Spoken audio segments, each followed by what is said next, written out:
ऐसी सुंदर झांकी आप दर्शन करें। मंद मंद हास्य हास्य कर रहे हैं भगवान, मुस्कुरा रहे हैं। भगवान शंख चक्र गदा पद्म धारण किए खड़े हैं। माता कौशल्या गदगद हो गई। लेकिन एक बात किसी को भी पता नहीं, दशरथ जी को भी पता नहीं, चेरिक मंत्री किसी को भी पता नहीं प्रभु राम के प्रकट का, केवल माता कौशल्या को ही पता है। इसलिए माता ने दर्शन किया। भगवान ने कहा आपको याद है पूर्व जन्म में आपने तपस्या की थी और आपने कहा था कि मैं आपके गर्भ में आऊं, तो मैंने आपसे कहा दिया था, इसलिए आपका पुत्र बनकर आ गया। माता बाहर बड़ी भीड़ लगी है, दुनिया मुझे देखने खड़ी है, आप जल्दी द्वार खोलो, जल्दी दर्शन करेंगे सब। कौशल्या बोली मैंने आपको पुत्र बनकर आने को कहा था, आप तो पिताजी बनकर पधारे हैं। ये शंख चक्र गदा पद्म लेकर क्यों आए हैं? ऐसा कोई बेटा होता है क्या? राम जी बोले माता हम तो यहाँ कहीं पुत्र बनते हैं, ऐसे ही बनते हैं, आप हमको पुत्र बोलो, हम आपको माता बोले, हो गया बेटा। मैया बोली ये तो ठीक है, लेकिन 4 हाथ का बेटा होता है क्या? लोग कहेंगे 4 हाथ कैसे हुआ? राम जी ने 2 हाथ हटा दिए, 2 हाथ के हो गए। और मैया से बोले अब तो पुत्र हो गया, अब तो द्वार खोलिए। मैया बोले थोड़ा रोना भी सीखो, रो भी सही।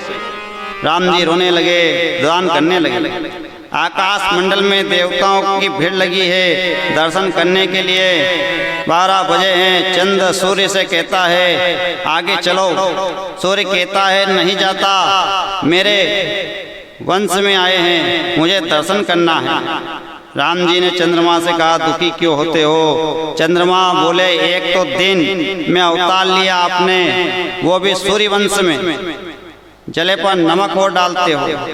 राम जी ने कहा डरते क्यों हो? इस बार सूर्य वंश में आया हूँ, अगली बार चंद्र वंश में आऊंगा। ऐसे ही रात्रि में 12 बजे आऊंगा, अब जो दिन की 12 बजे आया, अगली बार रात की 12 बजे आऊंगा।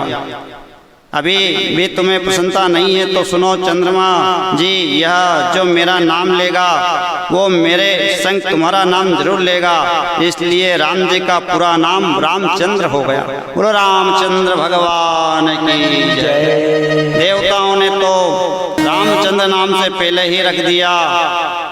महाराज दशरथ को सूचना मिली आपकी तीनों भार्याओं ने पुत्रों को जन्म दिया है। महारानी कौशल्या ने रघुवर पधारे हैं, कैकेयी महारानी ने श्री भरतलाल जी को जन्म है, सुमित्रा जी ने श्री लक्ष्मण जी और शत्रुघ्न लाल को जन्म दिया। दशरथ महाराज के आनंद की सीमा नहीं रही। दशरथ जी महाराज भगवान का बार बार प्रणाम कर रहे हैं, भगवान को प्रणाम कर रहे हैं और जल्दी से महल जाते हैं, जात कर्म संस्कार कराने आए। राम ही के जन्मोत्सव और सभी अवधवासी आनंद मना रहे हैं। सभी अवधवासियों ने भगवान राम के जन्म में बहुत उत्सव मनाया। आदरणीय वशिष्ठ के चरणों में महाराज दशरथ ने प्रणाम किया। गुरुदेव मेरे चारों पुत्रों का नामकरण करें। वशिष्ठ जी ने आज आनंद से गदगद हो रहे हैं। वशिष्ठ के नेत्रों से प्रेम आंसू झर पड़े। मैं कितना बड़ा भाग्यवान हूँ, अनमनी का नाम, भगवान का नाम करने का अवसर मुझे मिला। आज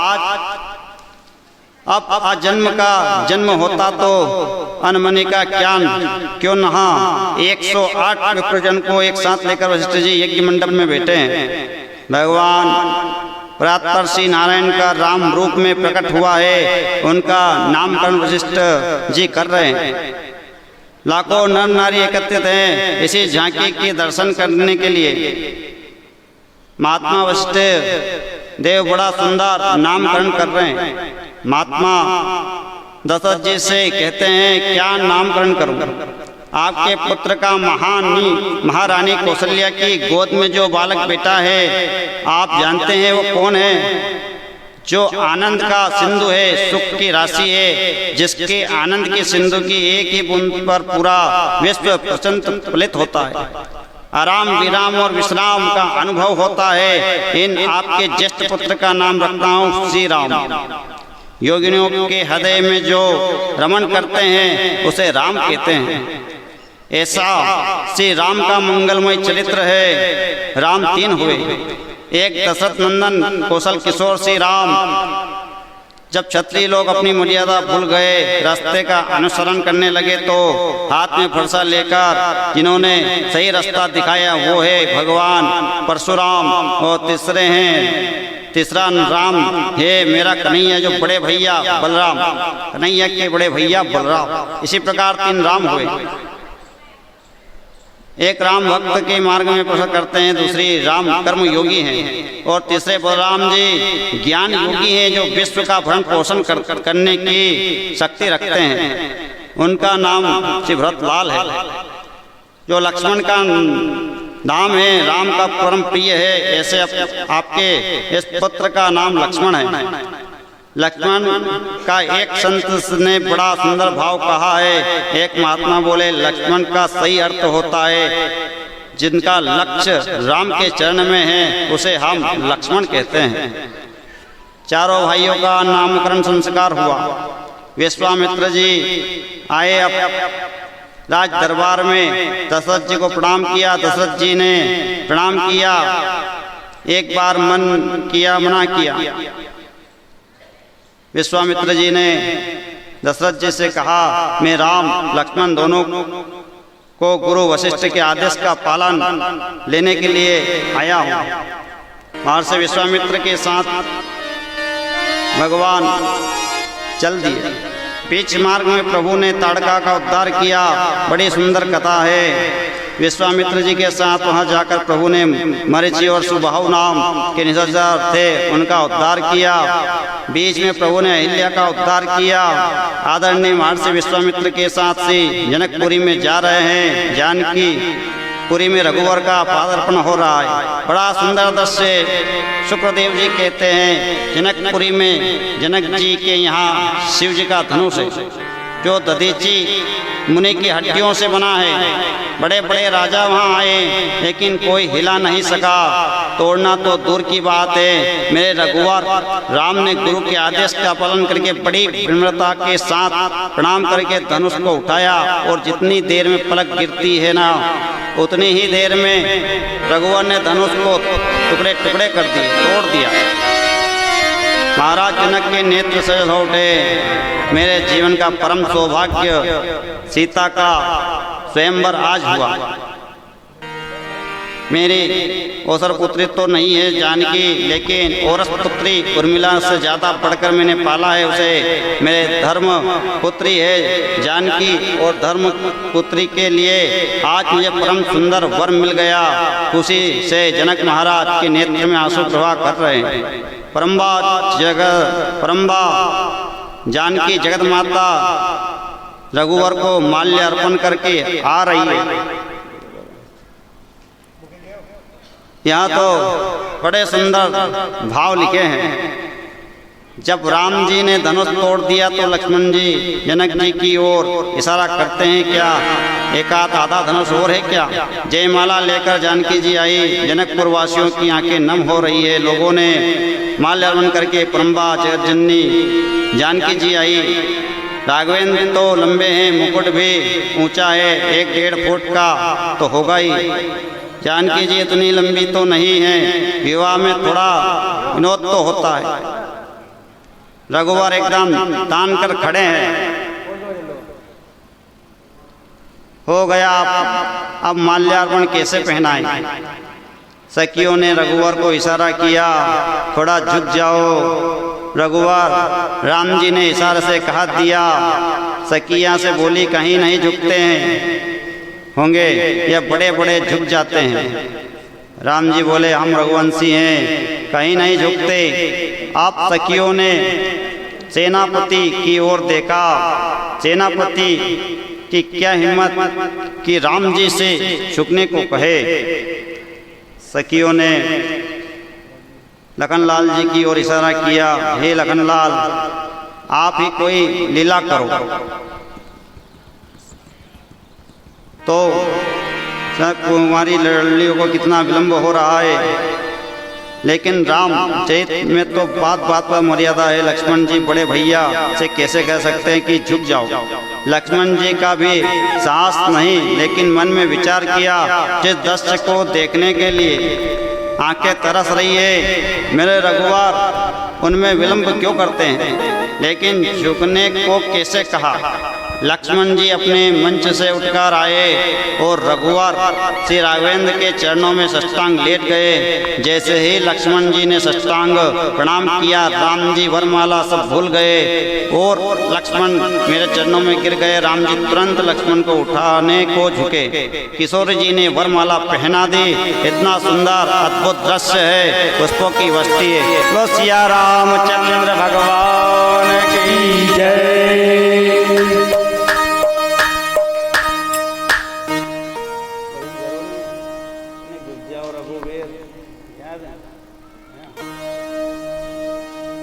फिर आगे बहुत सुंदर अद्भुत दृश्य है। देवताओं ने पुष्पों की वर्षा की। दशरथ जी महाराज, जनक महाराज ने सुंदर जोड़ी को देखा और प्रणाम किया। जनक महाराज की अपनी पुत्री रुमिला है। विचार विनिमय किया, गुरुदेव से अवध नगरी में सूचना भेजी।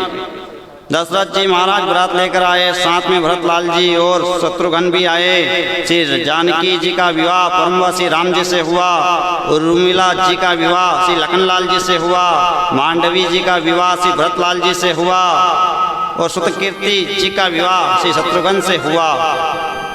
आज जनकपुरी में बहुत आनंद मनाया जा रहा है। शुक्रदेव जी कहते हैं, राजन कभी कभी ज़्यादा खुशी में नज़र लग जाती है। ऐसा आनंद उत्सव लोगों ने राम विवाह का मनाया, शायद उस खुशी को नजर लग गई। राम लक्ष्मण के संग जाने की जय बोलो हनुमान की। राम लक्ष्मण के संग जाने की जय बोलो हनुमान की। राम लक्ष्मण के जाने की जय बोलो हनुमान की।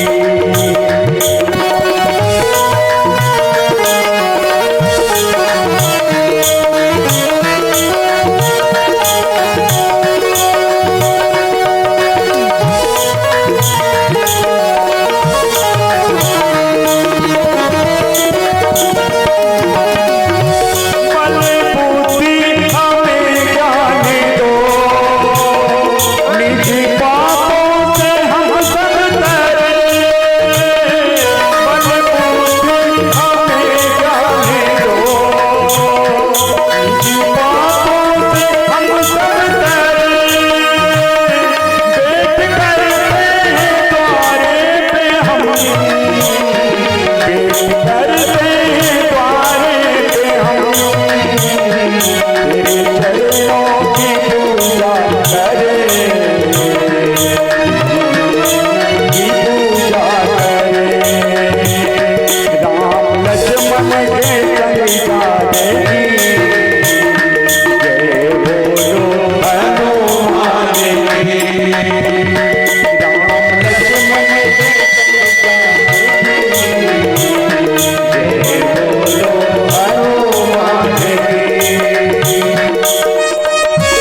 इसी प्रकार भगवान राम का जन्म हुआ, राम का विवाह हुआ। उसके बाद में भगवान श्री राम को 14 वर्ष का वनवास हुआ। वनवास जाते हैं, वहाँ बहुत सारे राक्षसों का उद्धार करते हैं। उसके उपरांत में महाराज दशरथ जी स्वर्ग चले जाते हैं। स्वर्ग जाने के उपरांत में जब वन में भगवान श्री राम विराजमान थे, वहाँ पे कई राक्षसों का उद्धार किया भरतलाल जी। जब तक राज्य नहीं किया पूरी अयोध्या में, किसी ने विवाह नहीं किया, किसी ने चप्पल नहीं पहने, किसी ने शुभ कार्य नहीं किया, क्योंकि अमंगल जब राम जी नहीं रहे अयोध्या में तो फिर मंगल कार्य कोई हो ही नहीं सकता। 14 वर्ष के बाद में जब भगवान वापस से प्रकट हुए, वापस से अयोध्यापुरी आए, तब सबने बहुत अच्छा जन्मोत्सव मनाया। सभी ने हजारों दीपक लगाए, लाखों दीपक लगाए, सभी ने अपने अपने घर पे तोरण लगा दिए गए। उसके उपरांत में बहुत नृत्य आदि किया। भगवान राम का राज्य अभिषेक हुआ, राजगद्दी पे राम जी को बिठाया।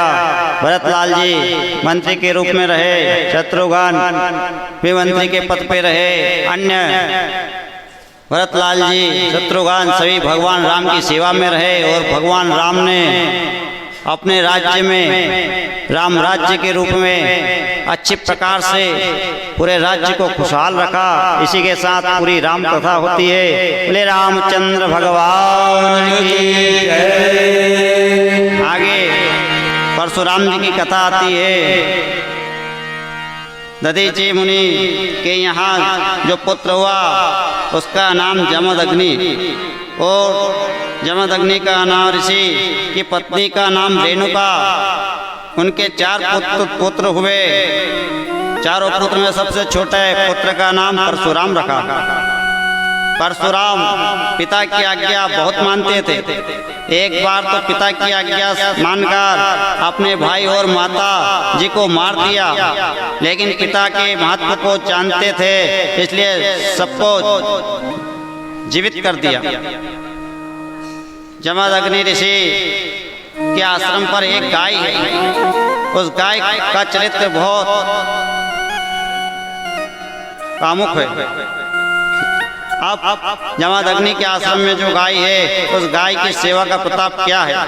यदि 50,000 अतिथि एक साथ आ जाए तो जमदग्नि उस गाय के प्रताप से सबकी सेवा कर देते हैं। एक राजा शास्त्रार्जुन नाम का मारा गया। जमदग्नि ने कहा, बेटा तुमने अच्छा नहीं किया, राजा की हत्या कर दी, जाओ 4 धाम पैदल यात्रा करो। परशुराम जी चले गए पैदल यात्रा में। शास्त्र भाव के पुत्र जमदग्नि को मार दिया। महात्मा परशुराम की माता छाती पीट पीट कर रोती है। परशुराम ने भुजा उठाकर प्रतिज्ञा कर ली, जिस राजा ने मेरे पिता महाराज का वध किया, उसके वंश को मैं 21 बार क्षत्रिय से रहित कर दूंगा, और वो करके ही माने। राजाओं से मुक्त किया, उन्होंने अतिथियों को दंडित किया संत परशुराम ने। लेकिन उधर गांधी मुनि के पुत्र जो विश्वामित्र के हैं, उनके 100 पुत्र हैं। इसी वंश में आगे चलकर एक राजा हुए जिनका नाम है नहुस। नहुस महाराज के 6 पुत्र हैं, यति, यति, यति, संयति और वियति और कृति। इनमें यति नाम के जो दूसरे नंबर के पुत्र हैं, उन्हीं यति के विवाह देवयानी से हुआ, जो शुक्राचार्य की पुत्री है। उन्हीं देवयानी के गर्भ से एक बालक जन्मा, जिसे हम यदु कहते हैं, और उसी यदु के वंश में मेरे गोविंद का प्राकट्य हुआ। राजा ने कहा, महाराज देवयानी तो ब्राह्मणी पुत्री है, राजा यति क्षत्रिय है, फिर इनका विवाह कैसे हो गया। शुक्रदेव जी बोले, देवयानी अपनी सहेलियों के साथ गई थी जल में विहार करने, स्नान करने गई थी। सहेलियों ने राजकुमारी समिष्टा है, उसने जल्दी से भूल से देवयानी के वस्त्र पहन लिए। देवयानी ने उसको बुरा भला कहा तो समिष्टा ने देवयानी को एक कुएं में धक्का देके डाल दिया। मगर वहाँ पे मगई के एक लिए निकला एक राजा है, ययाति राजा, उधर से गुजर रहे थे तो कुएं से में देखा तो एक कन्या दिखी। ययाति राजा ने उसे खींचकर और वापस से बाहर निकाला और गंधर्व विधि से उससे विवाह करा, क्योंकि शमिष्ठा राजकुमारी ने देवयानी को कूप में डाला था। इसलिए शमिष्ठा का दंड ये है कि उसे देवयानी की दासी बनाकर रहना पड़ेगा। शमिष्ठा देवयानी के यहाँ दासी बनकर चली गई, परंतु राजा ययाति जानते हैं कि मेरी पत्नी ब्राह्मण की पुत्री है, हमारी दासी राजकुमारी है, इसलिए राजा ने दासी को भी गुप्त रूप से पत्नी स्वीकार किया। और देवयानी के 2 पुत्र हुए, यदु और तुष्वु। दासी के 3 पुत्र हुए, अनु और पुरु। शुक्राचार्य को अच्छा नहीं लगा, जिसको हमने दासी बनाकर भेजा उसको मेरे दामाद ने पत्नी बना लिया, मेरी पुत्री का अधिकार छीन लिया। मैं श्राप देता हूँ कि मेरे दामाद बूढ़े हो जाएं। राजा ययाति ने कहा, महाराज आपने मुझे वृद्ध होने का श्राप दिया, आपकी बेटी को ही तो कष्ट होगा। शुक्राचार्य जी बोले, ये तो मैंने सोचा ही नहीं। बोले कि आपके 5 पुत्र में से किसी एक की युवावस्था लेकर आप उपभोग कर सकते हैं। राजा ययाति ने अपने बड़े पुत्र यदु से कहा, बेटा असमय वृद्ध में हो गया हूँ, मेरी वृद्धावस्था लेकर युवावस्था कुछ समय तक मुझे दे दो। यदु बड़े विवेकशील हैं, यदि पिताजी को मैंने युवावस्था दी तो मुझे मत संबंध कर दोष लगेगा। लेकिन छोटे पुत्र ने अपनी युवावस्था पिता को दे दी। बेटे की युवावस्था लेकर पिता ने 1000 वर्ष तक काम उपभोग किया, परंतु मन आज भी तृप्त नहीं हुआ। एक दिन राजा ययाति के नेत्र में आंसू आ गए और सोचा, कितना बड़ा पापी हूँ मैं, मेरा जैसा निष्कष्ट जीव कोई संसार में हो सकता है। परमात्मा की विशेष कृपा का फल ये मानव शरीर है। मैंने अपने पुत्र की युवावस्था लेकर काम का उपभोग किया, लेकिन मेरा मन आज भी तृप्त नहीं हुआ। कामनाओं की शांति कभी काम का उपभोग से नहीं हो सकती। जलती हुई अग्नि 1-1 चम्मच घी हम डालें तो अग्नि कभी शांत होगी क्या? नहीं होगी। ऐसे ही मन की इंद्रियों को जितना खुला छोड़ोगे उतना ही फिसल जाएगी। अपने छोटे पुत्र पुरु को बुलाकर कहा, बेटा अपनी युवावस्था ले लो, और अपनी वृद्धावस्था लेकर ययाति वन में चले गए। अब आगे आदरणीय शुक्र